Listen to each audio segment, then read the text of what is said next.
On était réunis aujourd'hui là pour faire un petit signe à notre préfet concernant les fameux captages qui sont inadmissibles en Mayenne puisque la qualité de l'eau est toujours en baisse, sans concertation, rien. Donc c'est une méthode voilà, intolérable.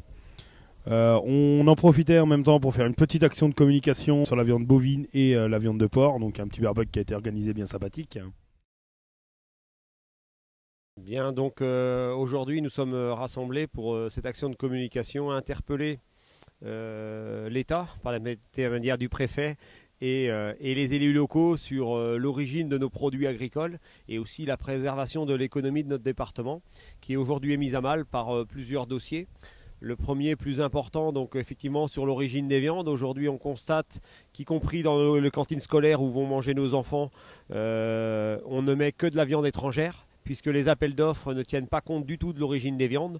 Donc on tenait à communiquer aujourd'hui sur le Made in Mayenne, parce que ça nous paraît important de communiquer sur l'origine des viandes de façon à donner une pérennité à nos exploitations agricoles.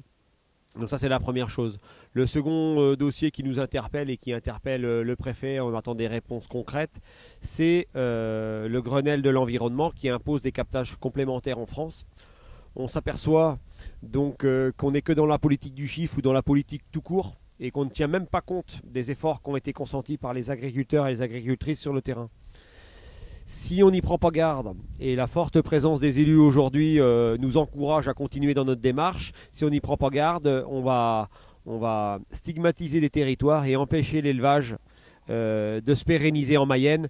Et nous, FDSEA, avec les jeunes agriculteurs, on ne se laissera pas faire. Il est hors de question de continuer dans de la politique pure et dure sans tenir compte du monde économique. Nos captages sont tous en amélioration en matière de qualité de l'eau et on entend préserver nos territoires par l'élevage. C'est l'objet de notre action. D'ailleurs, on ne comprend pas qu'autant de forces de l'ordre soient déployées alors qu'une centaine de manifestants donc sont là pour une action de communication.